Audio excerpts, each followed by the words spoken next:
Welcome to this week's episode of Coffee with the Journalist, brought to you by OnePitch. Are you curious how OnePitch can help you find relevant journalists to pitch, including some of the guests on this podcast? Head to our website at onepitch.co to learn more. Our guest this week on the podcast is Teddy Amenabar, a reporter on the Well+Being team at the Washington Post. Teddy covers internet trends, covering a wide range of subject matter from health to climate and technology. During the episode, Teddy shares more about the Well+Being team and their coverage, why he doesn't put much focus on pitch subject lines, his unique perspective on exclusive stories, and lots more. Let's hear from Teddy now.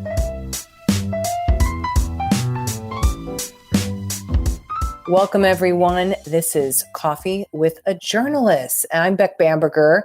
I run BAM and this wonderful thing called OnePitch to help you get to journalists. With us today, and I'm very excited to hear what perhaps the best soap and other things of late are in well-being. Teddy Amenabar, he's a reporter on part of the Washington Post well-being team. I want to be well, Teddy, so tell me more. Yeah. Thank you for having me. We are a relatively new team in the newsroom. We launched in September. Yes. And we are the personal health desk. We're dedicated to answering any question about a healthy, fulfilled life. So anyway, It's fun, it is fun. right? It's a lot of fun. Yes.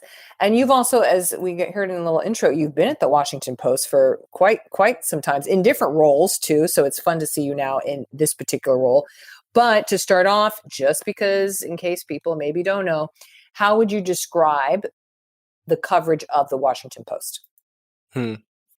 Wow, that is a good question. I don't know why I grew up reading the Washington Post. The Washington Post is a major national newspaper that covers general interest, usually leaning towards politics, national news, foreign affairs, and I think that we want anyone to be our reader. So it is a little hard to define, but we lately have been trying to build lanes of coverage, one of which is well-being, another is climate, and tech's a big place too, where we're adding a bunch.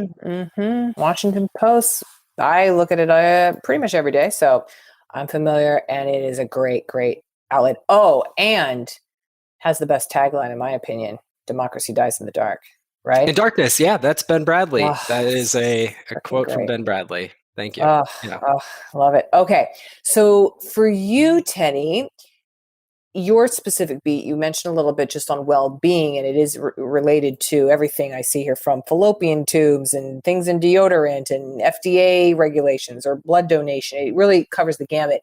But what type of pitches are you most interested in?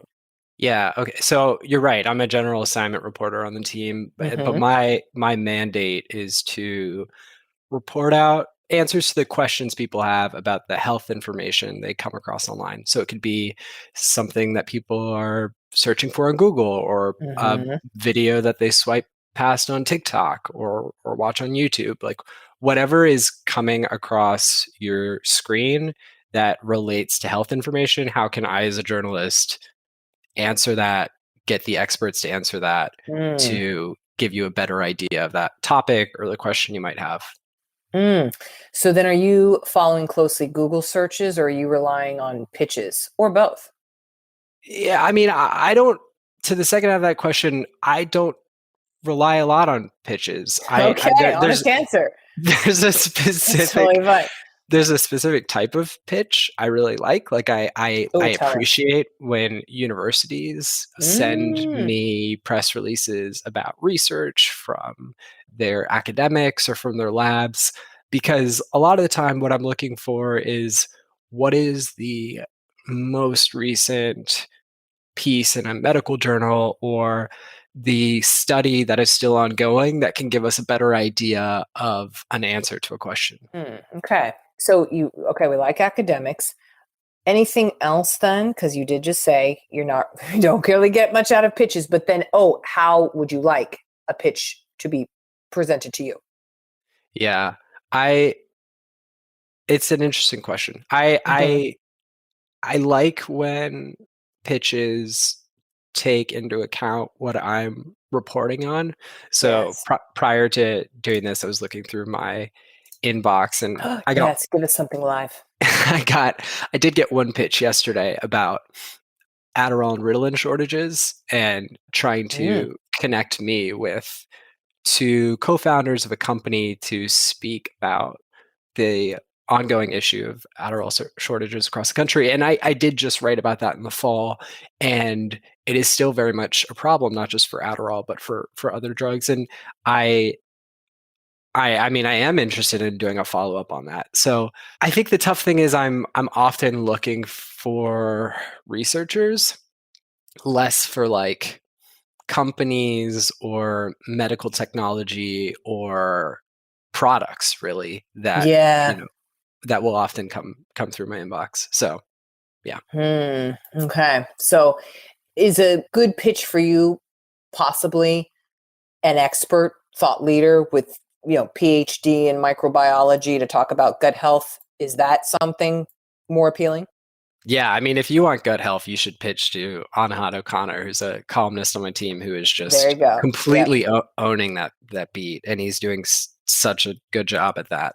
But the tough thing is sometimes those pitches can get into, oh, well, it's heart health month, so here is X, Y, and Z expert to talk to. But we're not going to Mm, just write about a topic because it's yeah. health month, or so Yeah.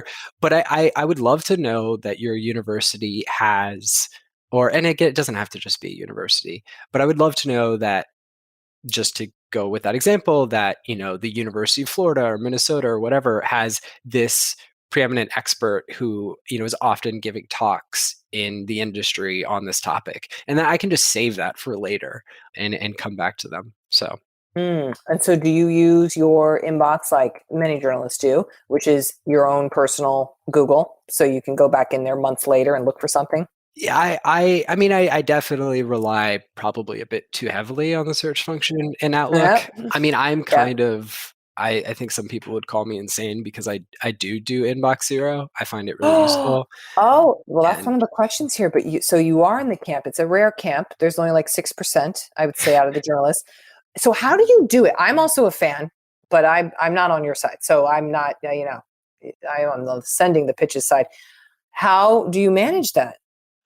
it's gotten harder recently, but I do open everything, which is Wow. so I'll just scan through really quickly, but I do, open it up in a preview, and then I'm very rarely batch archiving dozens Okay. of emails. Okay. Yes. And so, I'll read it, give it a sentence, and then archive it. And that is why, and you probably were going to ask about this later, but that is why I really don't like when people send follow-ups because I've definitely read it. Like I've definitely looked at it, and I tried to send quick notes to say like, hey, thank you. If I don't respond, it's because I've already seen it. But it just feels futile. Like it doesn't feel like it's actually worth me responding back to say, I promise I've looked at this. Yeah, you can't. Yeah, that's. Although you know what you could do? You could do that little auto response. Yes, I have received your email, and yes, I have reviewed it because I'm an inbox zero person. So please don't send a follow up. Yeah. Maybe that's something you could do. I wonder if it would deter, though. Yeah, I mean, I don't want to. Yeah, that's a good point. I mean, it's tough because I Run a don't want little experiment. sources to. Yeah, Oh, that's yeah. true. That's true. You don't want to. Yeah. See, I'll have to this think is the about that. slippery. This is the slippery path. Okay. So, given that you open every email, Teddy, do you care about what the subject line says? I don't really know. No. See. Yeah. I mean, I like straight subject Okay. lines. Straight, direct. Got it. So Don't be study dicing it all up. shows. Yeah. Study shows X Yeah, percent yeah. something. Yeah. And then, Okay. I like it when it's like a published study that's been peer reviewed. That's great. That doesn't always happen. That Academia. is Yeah. Not does somebody not always happen. dinglings. Yeah. Mm-hmm. Yeah, yeah. Got it. But Okay. yeah, you're right. I don't spend too much time on subject lines. Yeah. Because you read every email. Amazing. So, even though that is the case, are there any recent emails, pitches that you've received where you go, wow, that was pretty, I like that subject line, like point to you, person? Well, I guess I was just getting into it. Yes, I yes. got an email from one university. I think this was also yesterday. That was Mm. like study shows that just one quality conversation with a friend boosts daily well-being. Yes, I would agree with And that. yeah, well, and I've been writing about friendship and the Yes. health benefits around friendship recently, and there is a lot of peer-reviewed research, showing why it's so important to have good friends. And so that is definitely up my alley, and I'm grateful that that person pitched that email. I don't know if I'm going to write about it Hmm. now because I just wrote about that topic, but it's helpful to know. Yeah, and then you have it. So perhaps 3 months later, Yeah. it comes back around, something like that. Today's interview will continue after this brief message brought to you by OnePitch. Are you curious to see the unique ways OnePitch helps PR professionals and marketers pitch journalists? Head to onepitch.co to learn about our new OnePitch score and see how easy it is to find the right journalist to pitch your news to. Sign up for your free account today. Now, back to today's episode. Do you ever want an exclusive or embargo? Like, would you want an exclusive to have first eyes on a report? Yeah. I mean, for embargoes, I always say yes, because why not? Why Yeah. not agree and just learn what the information is? Yeah, there you go. But Good. I mean, the one thing with embargoes is I've only had this happen like once or twice, but I don't like that when embargoes, there are different embargoes for different people. When you are in one embargo, but a different group of media outlets are in a different embargo.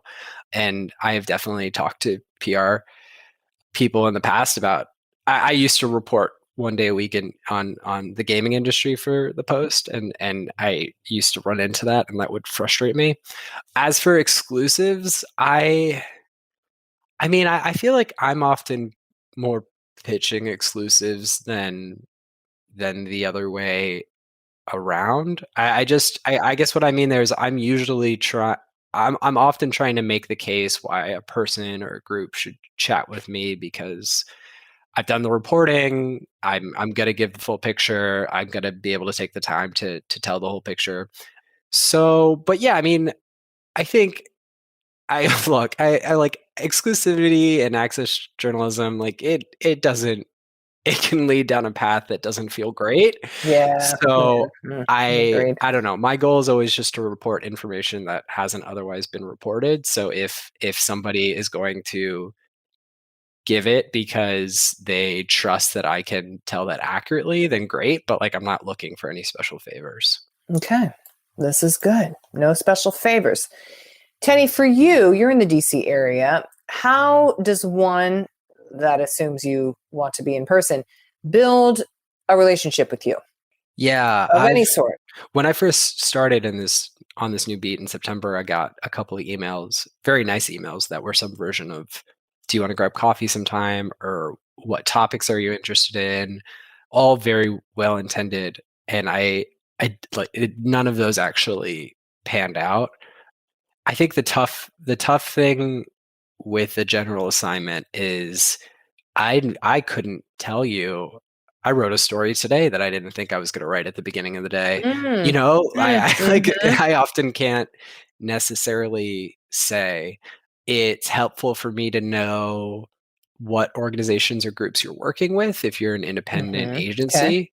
And in terms of building a relationship, I don't know, the times where I've really built a relationship with someone in PR, it's usually when it's like I'm doing ongoing reporting on that organization or that company, and just by nature of like emailing, or actually, to take a step back, Yeah. I'm often emailing with like PR from Mayo Clinic or Johns Hopkins University, and it's in my interest as well as theirs to just have a good relationship, because It I'm is. absolutely going to reach out to them again and see if they have some cardiologist who can talk to me.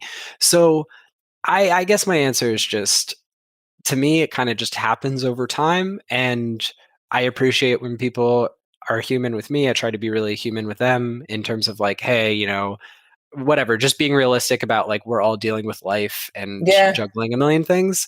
indeed. And but I don't necessarily do the whole like coffee or drinks for an open-ended reason, because I just it's hard to find the time. Yeah, it's hard to find the time. That is totally fine. Good to know. So you do not want to, hey, I'm in the DC area, have a coffee? No. So is it just then, is it consistency of responsiveness, good material, anything like that? Obviously, you're going to open every email, as you said, but is it that helps you maybe prioritize an open when you see someone's name? Yeah. I mean, I would just say yes. I can't think of anything else except for I'm sometimes on a tight deadline. Yep. And that is not always what neither I nor you want.